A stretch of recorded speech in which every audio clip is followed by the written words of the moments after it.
Hi friends, very good morning. இன்றைக்கி வந்து நம்ம ஒரு 1 ஹவர் சமையல் தான் பார்க்க போகிறோம். 1 ஹவர் சமையலுடைய கான்செப்டே 1 மணி நேரத்தில் நல்ல டேஸ்டியான ஹெல்த்தியான வெரைட்டியான லஞ்ச் வந்து எப்படி ப்ரிப்பேர் பண்ணலாம் அப்படிங்கிற ஒரு மெனு வந்து ஒரு ஐடியா கொடுக்குற கான்செப்ட் தான். இது பிகினர்ஸாக இருக்காங்க, சீக்கிரமாக வந்து சமைச்சிட்டு போகணுங்கிறவங்களுக்கெல்லாம் ரொம்ப ஹெல்ப்ஃபுல்லாக இருக்கும். ரொம்ப ஹெல்த்தியும் கூட. மேக்ஸிமம் எல்லா விதமான சத்துக்களையும் வந்து அது கவர் பண்ணுற மாதிரி தான் நான் வந்து அந்த மெனுவை வந்து கொஞ்சம் சூஸ் பண்ணுவேன். ஸோ அந்த வகையில் இன்றைக்கி என்னென்னலாம் நம்ம வந்து மெனு, அதுக்கு நான் என்னென்னலாம் ரெடியாக எடுத்து வச்சுருக்கேன் அப்படிங்கிறத ஃபஸ்ட்டு பார்த்துருவோம். இது வந்து தண்டிக்கீரை, ரெட்டு தண்டிக்கீரை. அதனால் பாசிப்பருப்பு போட்டு தண்டிக்கீரை போட்ட கூட்டு. அடுத்தது புடலங்காய் இருக்குது. புடலங்காய் வந்து கடலைப்பருப்பு போட்டு தேங்காய் போட்ட பொரியல். பாகக்காய் காரக்குழம்பு, புளிக்குழம்பு, காரக்குழம்பு எதுனாலும் சொல்லிக்கலாம். அடுத்தது பார்த்தீங்க அப்படின்னா கொண்டக்கடலை, வெள்ளை கொண்டக்கடலை வந்து ஊற வச்சுருக்கேன். இது வந்து நல்லா சூப்பராக வறுத்து பொடி பண்ணி நம்ம சுண்டல் செஞ்சுக்கலாம். ஸோ இதுதான் வந்து இன்றைக்கி மெனு. கீரை கூட்டு, புடலங்காய் பொரியல், பாகக்காய் காரக்குழம்பு, கொண்டக்கடலை சுண்டல். தேவையான அளவுக்கு அரிசி வந்து ஊற வச்சாச்சு. ஒயிட் ரைஸ்க்காக புழுங்கல் அரிசி ஊற வச்சுருக்கேன். காரக்குழம்புக்கு தேவையான அளவுக்கு புளியெலாம் ஊற வச்சாச்சு. இவ்வளோ புளியும் நான் யூஸ் பண்ண போகிறதில்ல. புளி புதுசாக ஊற வச்சுருக்கேன், அவ்வளோதான். டைம் பார்த்தீங்க அப்படின்னா கரெக்டாக வந்து 6:05. நம்மளுடைய கான்செப்ட் வந்து 7:05க்குள்ளே நம்ம கரெக்டாக முடிச்சிடணும். இப்போ ஃபஸ்ட்டு என்ன செஞ்சிடலாம் அப்படின்னா, அந்த கொண்டக்கடலையை வேக போட்டுடலாம். சாப்பாடை வந்து குக்கரில் வச்சிடலாம். இந்த கீரை வந்து டக்குன்னு வெந்துடும். அதனால் பாசிப்பருப்பையும் ஒரு பக்கம் வந்து குக்கரில் இல்லைன்னா வந்து வானலியில் ஒரு பக்கம் வேக போட்டுருவோம். இதே மாதிரி நான் நிறைய வெரைட்டி இருக்கிறதுனால இன்றைக்கி வந்து அந்த கீரை கூட்டு வந்து இவ்வளவு நான் யூஸ் பண்ண போகிறதில்ல. இந்த கீரையில் பாதி தான் யூஸ் பண்ண போகிறேன். அதனால் அதுக்கேற்ற மாதிரி பாசிப்பருப்பை நம்ம வேக போட்டுக்கலாம். நான் சொன்ன மாதிரியே ஒரு வானலியில் பாசிப்பருப்பு வேக போட்டிருக்கேன். அதில் லைட்டாக கொஞ்சம் மஞ்சள் பொடி மட்டும் போட்டுக்கலாம். இங்கே சாப்பாட்டுக்கு வந்து குக்கர் வச்சாச்சு. இங்கே வந்து கொண்டக்கடலை வேகிறதுக்கு உள்ளே போட்டு கொஞ்சம் தேவையான அளவுக்கு உப்பு போட்டு அடுப்பத்த வச்சாச்சு. ஸோ இது நல்லா ஹை ஃப்ளேமில் ஒரு விசில் வரட்டும். சிம்மில் வச்சு ஒரு 5 நிமிஷம் விட்டுறலாம். அப்போ தான் நல்லா மாவாட்டம் சூப்பராக வெந்திருக்கும். இந்த பக்கம் வந்து இப்போ கீரை தான் நம்ம ஃபஸ்ட்டு ரெடி பண்ணணும். ஏன்னா பாசிப்பருப்பு போட்டதுனால நான் சொன்ன அளவுக்கு கீரை பாதி எடுத்து தண்டை கட் பண்ணிவிட்டு, தண்டு கீரை தான் நான் சூஸ் பண்ணியிருக்கேன். என்ன காரணம்னா காலம்பரெல்லாம் நமக்கு க்ளீன் பண்ணி செய்கிறதெல்லாம் ரொம்ப ஈஸி.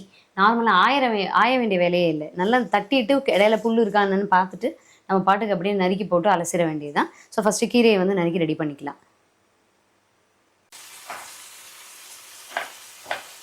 கீரை வந்து சுத்தப்படுத்தி அலசி எடுத்து ரெடியாக வச்சாச்சு. அடுத்து பாகக்காவுக்கு வந்து காரக்குழம்புக்கு ஃபஸ்ட்டு பாகக்காவை வந்து நறுக்கிக்கிறேன். என்ன காரணம் அப்படின்னா, இது வந்து நம்ம எண்ணெயில் போட்டு வதக்கிட்டு அதுக்கப்புறம் தான் நம்ம சின்ன வெங்காயம் தனியாக எடுத்து வச்சுட்டு சின்ன வெங்காயம் பூண்டெல்லாம் போட்டு வதப்போம். அதனால் முதல்ல வந்து பாகக்காவை நறுக்கிக்கிறேன். இப்போ இந்த சைடு நான் என்ன பண்ணியிருக்கேன் அப்படின்னா, கீரை கூட்டுக்கு பாசிப்பருப்பு போட்டிருந்தேன் இல்லையா, அதுலேயே கொஞ்சம் தக்காளியும் வந்து ஒரு பழுத்த நாட்டு தக்காளியையும் போட்டு வேக வச்சுருக்கேன். அதில் பாசிப்பருப்பு ஒரு பாதி வெந்ததுக்கப்புறமா நம்ம இதில் கீரையை சேர்த்துக்கலாம். சாதம் ரெடி ஆகிடுச்சு. இதே மாதிரி இப்போ தான் ஆஃப் பண்ணேன். சாதத்தையும் கொண்டக்கடலையும் ஆஃப் பண்ணியாச்சு. இப்போ அது ரெண்டையும் இறக்கி வச்சுட்டு நம்ம அடுத்து இந்த அடுப்பை வந்து யூஸ் பண்ணிக்கலாம். கீரையை அந்த ஸ்டேஜில் பருப்பு கூட சேர்த்துருவோம். சேர்த்துட்டு அது பாட்டுக்கு வெந்துட்டுருக்கட்டும். கீரை கொஞ்சம் வெந்ததுக்கப்புறமா உப்பு சேர்த்துக்கலாம். இப்போ இது வந்து ஃபுல்லாக இருக்க மாதிரி இருக்குது. அப்படியே கொஞ்சம் கீரை வந்து ஃபுல்லாக குறைஞ்சிடும். அதனால் அப்படியே அடங்கிடும் உள்ள. இப்போ பக்கத்தில் ஏற்கனவே சொன்ன மாதிரி சாதம் ரெடியாகி ஆஃப் பண்ணியாச்சு. இங்கே வந்து பாகக்காவை வதக்கிட்டு இருக்கேன். இந்த சைடு என்ன பண்ணியிருக்கேன், அதுக்குள்ளே புடலங்காவை க்ளீன் பண்ணி அதில் இந்த எல்லாம் தோலெல்லாம் நீக்கிட்டு உள்ளே இருந்த விதைகளெல்லாம் எடுத்துகிட்டு ரெடியாக வச்சுருக்கேன். ஒரு 5 மினிட்ஸில் புடலங்காவை வந்து நறுக்கி ரெடியாக வச்சுக்கலாம். பொரியலுக்கு வந்து வானலியில் போட்டு வேக விட்டுறலாம். எல்லாமே கொஞ்சம் தேங்காய் சேர்த்தது தான். அதனால் தேவையான அளவுக்கு தேங்காய் லிமிட்டடாக நம்ம யூஸ் பண்ணிக்குவோம். ஏன்னா கூட்டுக்கும் கீரை கூட்டுக்கும் தேங்காய் வேணும். அதே மாதிரி புடலங்காய் பொரியலுக்கும் கொஞ்சமாக தேங்காய் இருந்தால் போகிறோம். நம்மளுடைய சுண்டலுக்கு அந்த வறுத்து அரைக்கிறதுக்கு கொஞ்சம் தேங்காய் தேவை. மொத்தமாக வந்து ஒரு கொஞ்சம் பெரிய சைஸ் மூடியாக ஒரு மூடி இருந்தால் எல்லாத்துக்குமே சரியாக இருக்கும். ஃப்ரெண்ட்ஸ், இப்போ வந்து காரக்குழம்புக்கு நல்லெண்ணெயில் கடுகு, ஜீரகம், வெந்தயம், வரமிளகா, கருவேப்பிலை, பெருங்காயம் எல்லாமே தாளிச்சுட்டு இதை நல்லா சூப்பராக வந்து வதக்குவோம். ஏன்னா இது எல்லாமே கோல்டனாக வதங்கினதுக்கப்புறமா நம்ம பாகக்காவை சேர்த்துக்கலாம். இதையும் நம்ம கோல்டனாக வதக்கணும். அது கூட தக்காளியையும் சேர்த்து வதக்கணும். ஸோ அதனால் இது நல்லா கோல்டனாக வதங்கட்டும். ஒரு 5 நிமிஷம் போதும், நல்லாவே வதங்கிடும். இங்கே இதில் வந்து கடலைப்பருப்பு வேக போட்டிருந்ததில் புடலங்காவை போட்டிருக்கேன். அதுவும் சீக்கிரம் வெந்துடும். கொஞ்சம் மூடி வச்சு வேக வச்சுக்கலாம். உப்பு போட்டிருக்கேன். அதில் வந்து இப்போ மஞ்சள் பொடியும் சேர்த்துடலாம். இதில் பார்த்தீங்க அப்படின்னா பாகக்காய் வதக்குனதை எடுத்து வச்சுருக்கேன். அப்போ தான் கொஞ்சம் கசப்பு வந்து நமக்கு கம்மியாகும். முன்னாடியே கொஞ்சம் நல்லெண்ணெயில் இது வந்து காரக்குழம்பு அதே மாதிரி புளிக்குழம்பு எல்லாமே நல்லெண்ணெயில் பண்ணால் தான் நமக்கு வந்து டேஸ்ட்டு. ஸோ இதை போட்டு நல்லா வதக்கி மூடி வச்சு இந்த புடலங்காய் பொரியலை ரெடி பண்ணியிருந்தேன். இங்கே கூட்டு வந்து ஆல்மோஸ்ட் ரெடி ஆகிடுச்சு. மஞ்சள் பொடி ஆல்ரெடி சேர்த்துருந்தேன். இப்போ தேவையான அளவுக்கு உப்பு சேர்த்தாச்சு. பார்த்தீங்க அப்படின்னா நல்லாவே வெந்தாச்சு. கீரை பருப்பு எல்லாம் சேர்ந்து ஒன்றாயிடுச்சு. இது வந்து இன்னும் ஒரு 5 நிமிஷத்தில் இல்லை தேங்காவை அரைச்சி சேர்த்துக்கலாம். டைம் பார்த்தீங்கன்னா 6:45. இன்னும் வந்து 20 மினிட்ஸ் இருக்குது நமக்கு முடிக்கிறதுக்கு. பூண்டு வெங்காயம் தக்காளி எல்லாமே வதங்கிடுச்சு. இந்த ஸ்டேஜில் பாகக்காவையும் போட்டுட்டு நல்லா ஒரு 2 நிமிஷம் வதக்கிட்டு அதுக்கப்புறம் சேர்க்க வேண்டிய பொடிகள் எல்லாத்தையும் சேர்த்து நல்லா புளி தண்ணி விட்டு இது பண்ணிக்கலாம். இங்கே வந்து புடலங்காய் நம்ம இறக்கக்கூடிய ஸ்டேஜ் வந்தாச்சு. இதில் தேங்காவை போட்டு இறக்கணும் அப்படின்னா முடிஞ்சது. இன்னும் ஒரு 2 மினிட்ஸ் கழித்து தேங்காவை சேர்த்துக்கலாம். இங்கே பார்த்தீங்கன்னா கூட்டுக்கு தேங்காய் ஜீரகம் வரமிளகா அரைச்சாச்சு.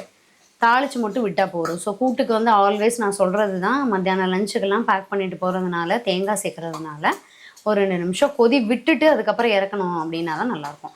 இன்னொன்று, நான் குக்கரில் பாசிப்பருப்பெல்லாம் வேக போடாமல் இதை வந்து வானலியில் பண்ணியிருக்கிறதுனால எப்போதுமே அந்த டேஸ்ட் வந்து சூப்பராக இருக்கும். அதே மாதிரி ஓவர் குக் ஆகிடாது. அந்த பருப்பெல்லாம் கரெக்டாக பதமாக வந்து குக் ஆகிருக்கும். என்ன கொஞ்சம் டைம் எடுக்குது, அவ்வளோதான். ஸோ இது வந்து நல்லா ஒரு 2 மினிட்ஸ் கழிச்சு இதை ஆஃப் பண்ணி தாளிச்சிடலாம். அதே மாதிரி இதில் தேங்காவை சேர்த்து தாளிச்சிக்கலாம். இங்கே பார்த்தீங்கன்னா அதுக்கு தேவையான அளவுக்கு தேங்காய் இதை வந்து நான் ஓட்டி எடுத்துருவேன். எப்போதுமே வந்து இந்த மாதிரி தேங்காய் வைக்கினி மிக்சியில் போட்டு விப்பரில் போட்டோம்னா நமக்கு ஈஸியாக இருக்கும். அதனால் இதை போட்டு இதை ரெடி பண்ணிக்கலாம். சுண்டல் தாளிக்கிறதுக்காக ஒரு பொடி அரைக்க போகிறேன்னு சொன்னேன் இல்லையா, அதில் வந்து ஒரு 1.5 டீஸ்பூன் அளவுக்கு கடலைப்பருப்பு, ஒரு 3/4 டீஸ்பூன் அளவுக்கு உளுத்தம்பருப்பு, ஒரு மிளகா. எனக்கு அந்த அளவுக்கு காரம் இருந்தால் போதும். உங்களுக்கு நல்ல காரமாக வேணும்னா இன்னும் 2 மிளகா கூட சேர்த்து போட்டுக்கலாம். இப்போ ஒரு லைட்டாக ஒரு 1/4 டீஸ்பூன் எண்ணெய் மட்டும்தான் போட்டிருக்கேன். அதில் நல்லா கோல்டனாக வறுத்து எடுத்துக்கலாம்.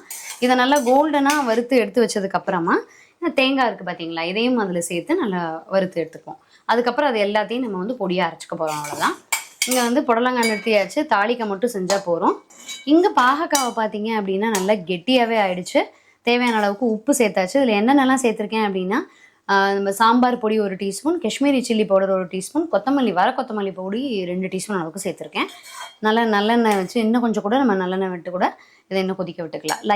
ஃபைனலாக நம்ம டைம் வரும்போது இதை ஆஃப் பண்ணால் போதும்.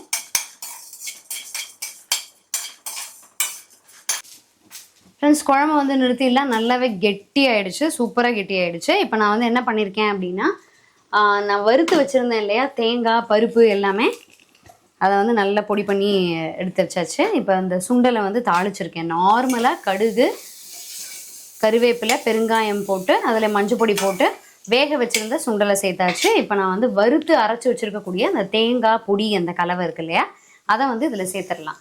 சேர்த்துட்டு இதை வந்து நீங்கள் 2 மினிட்ஸ் எல்லாம் வச்சுருக்க வேண்டிய அவசியம் இல்லை. என்ன காரணம்னா இது வந்து வறுத்த தேங்காய் தான்.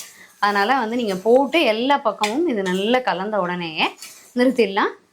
ஸோ சூப்பராக வறுத்து பொடிச்ச பொடி சேர்த்த வெள்ளை கொண்டக்கடலை சுண்டல் ரெடி ஆகிடுச்சு. நிறுத்திடலாம். நல்லா கெட்டியாக